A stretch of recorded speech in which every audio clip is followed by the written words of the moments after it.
नमस्कार, मैं Preeti Agarwal, assistant professor chemistry in government college Kekri. बच्चों, हम बीएससी फाइनल ईयर में स्पेक्ट्रोस्कोपी के बारे में पढ़ रहे हैं।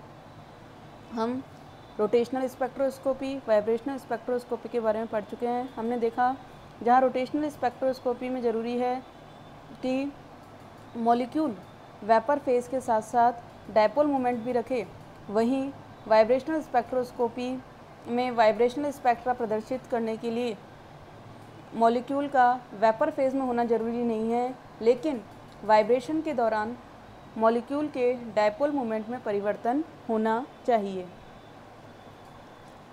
वाइब्रेशनल स्पेक्ट्रोस्कोपी के आगे हमने वाइब्रेशनल रोटेशनल स्पेक्ट्रोस्कोपी भी देखी, क्योंकि वाइब्रेशनल स्पेक्ट्रा प्रदर्शित करने के लिए एनर्जी रोटेशनल स्पेक्ट्रा प्रदर्शित करने की तुलना में अधिक चाहिए होती है।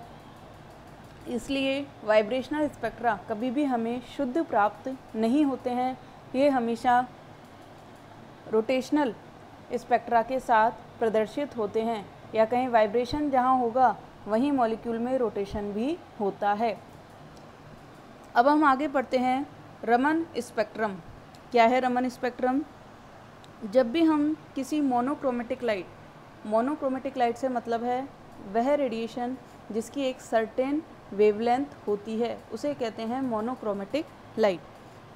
जब मोनोक्रोमेटिक लाइट किसी पदार्थ पर गिरती है तो उसका काफ़ी भाग ट्रांसमिट हो जाता है। ट्रांसमिट से मतलब है पारगमित हो जाता है, निकल जाता है, और बहुत कम भाग एब्जॉर्ब होता है या स्कैटर्ड हो जाता है।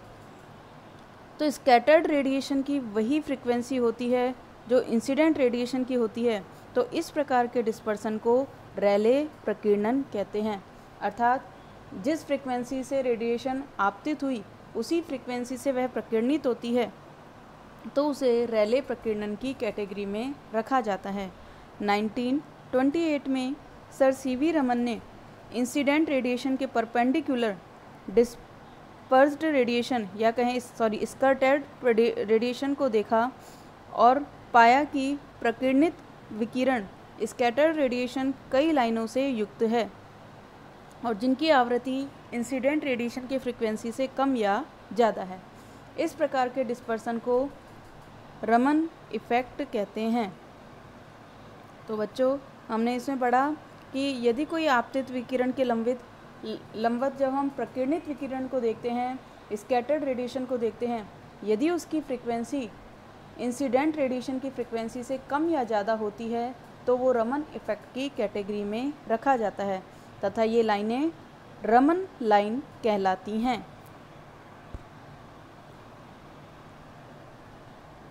यदि इंसिडेंट रेडिएशन के समान फ्रीक्वेंसी पर रेडिएशन प्राप्त होती है तो उसे को हम कहते हैं रेले लाइन। आप नीचे डायग्राम देख सकते हैं, इसमें बीच में जो लाइन है जिसे हमने डार्क लाइन से रिप्रेजेंट किया है, उसमें इंसिडेंट रेडिएशन की फ्रीक्वेंसी और स्कैटर्ड रेडिएशन की फ्रीक्वेंसी बराबर है, तो उसे कहते हैं रेले लाइन। अब इस रेले लाइन के दोनों तरफ मिलती हैं रमन लाइन, तथा इस प्रकार रेखा की श्रेणी को प्रकीर्णित पदार्थ का रमन स्पेक्ट्रम कहते हैं। वे स्पेक्ट्रमी लाइन जिनकी फ्रीक्वेंसी इंसिडेंट रेडिएशन की फ्रीक्वेंसी से कम होती है, उन्हें या कहें तरंगदैर्घ्य का मान आपतित विकिरणों की तुलना में उच्च होता है, उन्हें कहते हैं stock line. In stock line की इंटेंसिटी ज़्यादा होती है, और यदि जिनकी फ्रीक्वेंसी इंसिडेंट रेडिएशन की फ्रीक्वेंसी से अधिक होती है या कहें वेवलेंथ कम होती है, उन्हें कहते हैं anti Stokes line. Anti Stokes line की इंटेंसिटी स्टॉक लाइन की इंटेंसिटी से कम होती है।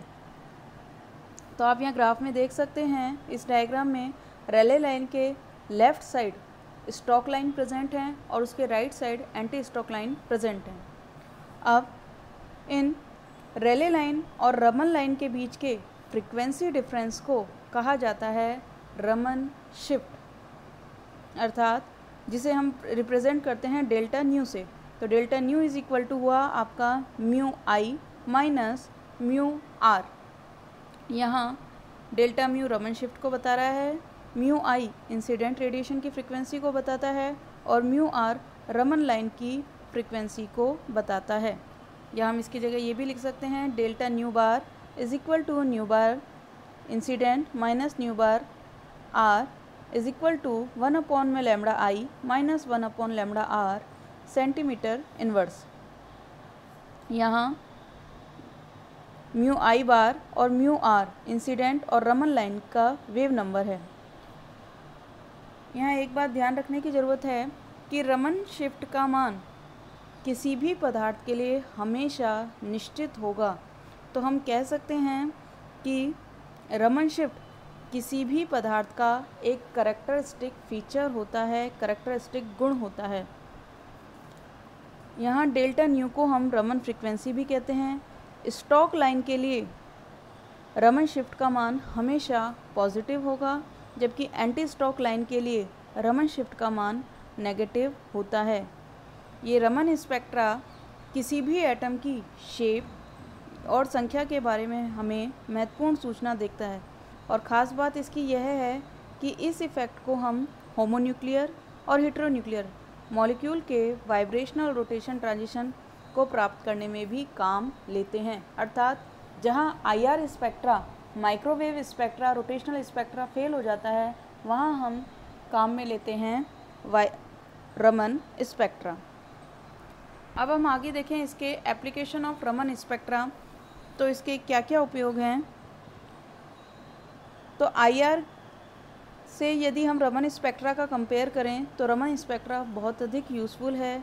क्योंकि हम आईआर स्पेक्ट्रा में पढ़ते हैं कि यह गैस स्टेज या लिक्विड स्टेज में मिलता है, जबकि रमन स्पेक्ट्रा सॉलिड, लिक्विड या गैस किसी भी पदार्थ के लिए प्राप्त किया जा सकता है। और जिसमें आईआर स्पेक्ट्रा लिक्विड का प्राप्त तो होगा, लेकिन वह काफ़ी डिफ्यूज्ड और अस्पष्ट होगा। इसके अलावा रमन स्पेक्ट्रा के लिए आप जो रेडिएशन का सोर्स ले रहे हो वो आप कुछ भी काम में ले सकते हो, लेकिन इंफ्रारेड आईआर स्पेक्ट्रोस्कोपी के लिए आप किसी भी रेडिएशन सोर्स को काम में नहीं ले सकते। इसके लिए आप पढ़ चुके हैं हम कौन सा सोर्स काम में लेते हैं, नंस्ट ग्लोअर। फिर नेक्स्ट हम देखें कि रमन इफ़ेक्ट के लिए आप सॉल्वेंट पानी भी ले सकते हैं, जबकि अगर रमन स्पेक्ट्रा के लिए हम सॉल्वेंट पानी को भी काम में ले सकते हैं, लेकिन आईआर स्पेक्ट्रा में आप पानी को सॉल्वेंट के रूप में काम नहीं ले सकते। क्योंकि हम पढ़ चुके हैं कि अगर आपने पानी को सॉल्वेंट के रूप में काम लिया तो आईआर स्पेक्ट्रा में चूँकि वाटर की एब्जॉर्प्शन पीक शो होंगी, तो हमें उस पर्टिकुलर पदार्थ की स्ट्रक्चर के बारे में पता नहीं चलेगा। इसके अलावा रमन इफ़ेक्ट केवल पोलर कंपाउंड ही प्रदर्शित करें ऐसा नहीं है। होमो एटमिक स्पेशीज़ जैसे हाइड्रोजन, ऑक्सीजन, नाइट्रोजन, क्लोरीन जैसे नॉन पोलर मॉलिक्यूल भी रमन स्पेक्ट्रा शो करते हैं। इसके अलावा इसमें इंसिडेंट रेडिएशन की फ्रिक्वेंसी को चेंज करके इसे हम विजिबल लाइट में भी प्राप्त कर सकते हैं। अब नेक्स्ट बात आती है आप इसमें कंसेप्ट ऑफ पोलराइजेबिलिटी और classical theory of Raman spectra. तो बच्चों हम आईआर स्पेक्ट्रा और रमन स्पेक्ट्रा का हमने यहाँ कंपैरेटिव स्टडी भी किया। उसके बाद अब ये क्लासिकल थ्योरी में क्या है। क्लासिकल थ्योरी रमन इफ़ेक्ट के क्लासिकल थ्योरी या कहें इसकी पोलराइजेबिलिटी थ्योरी को 1934 में जी प्लेज़ेक ने बताया था। उन्होंने कहा कि जब किसी मॉलिक्यूल को हम इलेक्ट्रिक फील्ड में रखते हैं तो वह पोलराइज हो जाता है। पोलराइजेशन से मतलब है कि उस मॉलिक्यूल में डायपोल उत्पन्न हो जाते हैं, चार्ज का डिस्ट्रीब्यूशन हो जाता है तथा इसमें उत्पन्न डायपोल मोमेंट या कहें इंड्यूस्ड डायपोल मोमेंट को उन्होंने प्रदर्शित किया था म्यू आई से। म्यू आई की मात्रा विद्युत क्षेत्र की तीव्रता ई तथा मॉलिक्यूल की पोलराइजेबिलिटी अल्फ़ा पर डिपेंड करती है। इसके अनुसार induced dipole moment mu I is equal to होता है अल्फ़ा ई के। इसी प्रकार हम देखें कि रेडिएशन की प्रेजेंस में भी मॉलिक्यूल में इंड्यूस्ड डायपोल मोमेंट उत्पन्न होता है, क्योंकि हम जानते हैं E is equal to E not sine 2 pi nu t. यहाँ न्यू रेडिएशन की फ्रिक्वेंसी है और टी समय है। E आप पढ़ चुके हैं, विद्युत क्षेत्र की तीव्रता। तो हम लिख सकते हैं यहाँ से, अगर हम E की वैल्यू इक्वेशन 1 में पुट करें तो हमें मिलेगा mu i alpha E not sine 2 pi nu t. जब इंड्यूस्ड डायपोल इलेक्ट्रोमैग्नेटिक रेडिएशन की फ्रिक्वेंसी से ऑसिलेट करता है, दोलन करता है, तो दोलन के दौरान यह अपनी दोलन आवृत्ति के विकिरण भी उत्सर्जित करता है। यह पदार्थ द्वारा स्कैटर्ड रेडिएशन में रेले लाइन की उपस्थिति को बताता है। इस प्रकार जब इंटरनल वाइब्रेशन होंगे या रोटेशनल मोशन होगा, मॉलिक्यूल में आंतरिक कंपन या घूर्णन गति होती है, तो मॉलिक्यूल के पोलराइजेबिलिटी के मान में पीरियडिक चेंज होता है, आवृत्तिक परिवर्तन होता है, जिसके कारण रमन लाइन बनती हैं।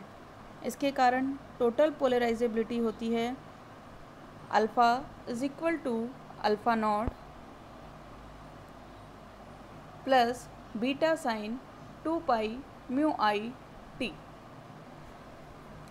यहाँ अल्फ़ा नॉट एक साम्यावस्था में पोलराइजेबिलिटी को बताता है, बीटा वाइब्रेशन के दौरान पोलराइजेबिलिटी की रेट में चेंज को बताता है, और म्यू आई बताता है मॉलिक्यूल की आंतरिक गति की आवृत्ति या कहें रोटेशनल और वाइब्रेशनल फ्रिक्वेंसी।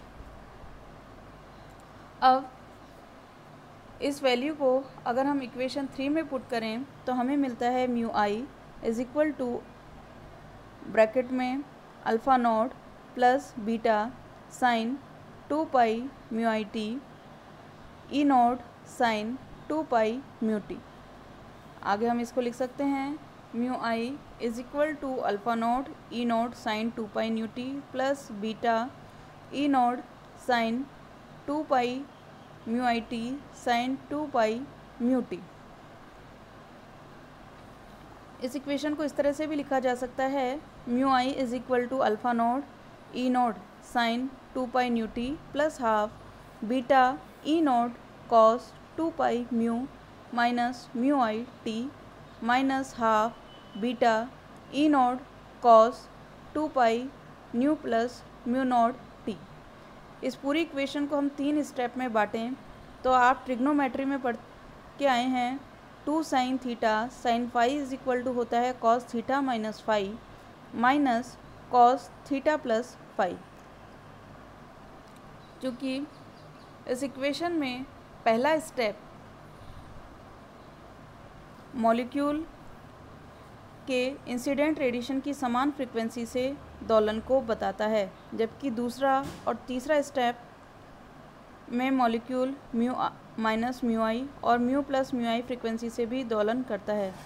अतः यह पॉसिबल है कि dipole frequency mu minus mu I और म्यू प्लस म्यू आई के रेडिएशन उत्सर्जित करती है। ये रेले लाइन के दोनों तरफ रमन लाइन की उपस्थिति को बताता है। कम आवृत्ति वाली रेखा को स्टॉक लाइन और उच्च आवृत्ति वाली रेखा म्यू प्लस म्यू आई को एंटी स्टॉक लाइन कहते हैं। यदि बीटा का मान हम 0 माने तो म्यू आई हमें प्राप्त होता है alpha not E not sine 2 pi nu t, अर्थात इसमें रमन लाइन उपस्थित नहीं होगी, केवल हमें रेले लाइन की उपस्थिति प्राप्त होती है। तो हम कह सकते हैं कि मॉलिक्यूल रमन एक्टिव होता है। तो फाइनली हमें एक कंक्लूज़न मिलता है कि मॉलिक्यूल के रमन एक्टिव होने के लिए आवश्यक है कि मॉलिक्यूल की वाइब्रेशनल या रोटेशनल गति के कारण मॉलिक्यूलर पोलराइजेबिलिटी में चेंज अवश्य होना चाहिए। तो ये था पोलराइजेबिलिटी कंसेप्ट। उसके बाद नेक्स्ट हम देखें pure rotational spectra of diatomic molecule. तो हम इसमें सिलेक्शन रूल के बारे में बात करें तो इसमें सिलेक्शन रूल कहता है delta J is equal to 0 या delta J is equal to ±2। यदि डेल्टा जे का मान 0 है तो उसमें रैले स्कैटरिंग होगी और दो एनर्जी लेवल के बीच में यदि हम डिफरेंस की बात करें तो हमें मिलता है delta nu bar is equal to plus minus B 4J plus 6 centimetre inverse. यहाँ J रोटेशनल क्वांटम नंबर को बताता है जिसकी वैल्यू होती है 0, 1, 2, 3 कुछ भी हो सकती है। यहाँ म्यू बार रैले लाइन के वेव नंबर को रिप्रेजेंट करता है। तो हम इस तरह से स्टॉक और एंटी स्टॉक लाइन के बारे में भी लिख सकते हैं। म्यू बार स्टॉक लाइन यदि है तो हम कहेंगे mu bar 0 minus B 4J plus 6 centimetre inverse. और अगर एंटी स्टॉक लाइन के लिए हम वेव नंबर निकालें तो mu bar anti Stokes is equal to mu bar 0 plus B 4J plus 6 centimetre inverse. अब हम नीचे इसका ग्राफ देखें तो बीच में आपको रैले लाइन प्राप्त होती है, उसके लेफ़्ट साइड आपको स्टॉक लाइन मिल रही हैं और राइट साइड हमें मिलती हैं एंटी स्टॉक लाइन। तो इन प्योर रोटेशनल रमन स्पेक्ट्रा की लाइनों में यदि हम सेपरेशन की कैलकुलेशन करें तो हमें प्राप्त होता है mu bar Stokes is equal to mu bar not minus 6B centimetre inverse और एंटी स्टॉक लाइन के लिए हमें प्राप्त होता है mu bar 0 plus 6B centimetre inverse. तो हम कह सकते हैं फर्स्ट स्टॉक लाइन और first anti Stokes line Rayleigh line से 6B सेंटीमीटर इनवर्स की दूरी पर होती हैं। इसी प्रकार हम कह सकते हैं कि एक रमन लाइन से दूसरी रमन लाइन के बीच की दूरी का अंतर होता है 4B सेंटीमीटर इनवर्स, जो कि रैले लाइन के दोनों तरफ इक्वल होता है। तो ये बात आपको ध्यान में रखनी है कि प्योर रोटेशनल रमन स्पेक्ट्रा से B का मान तो आता है, अर्थात किसी मॉलिक्यूल का मोमेंट ऑफ इनर्शिया और बॉन्ड लेंथ ज्ञात की जा सकती है। होमोन्यूक्लियर डायटमिक मॉलिक्यूल जो प्योर वाइब्रेशनल या रोटेशनल स्पेक्ट्रा नहीं देते लेकिन रोटेशनल रमन स्पेक्ट्रा देते हैं, क्योंकि इन मॉलिक्यूल में वाइब्रेशन से पोलराइजेबिलिटी उत्पन्न होती है और ये रमन एक्टिव हो जाते हैं। आज के लिए इतना ही, धन्यवाद।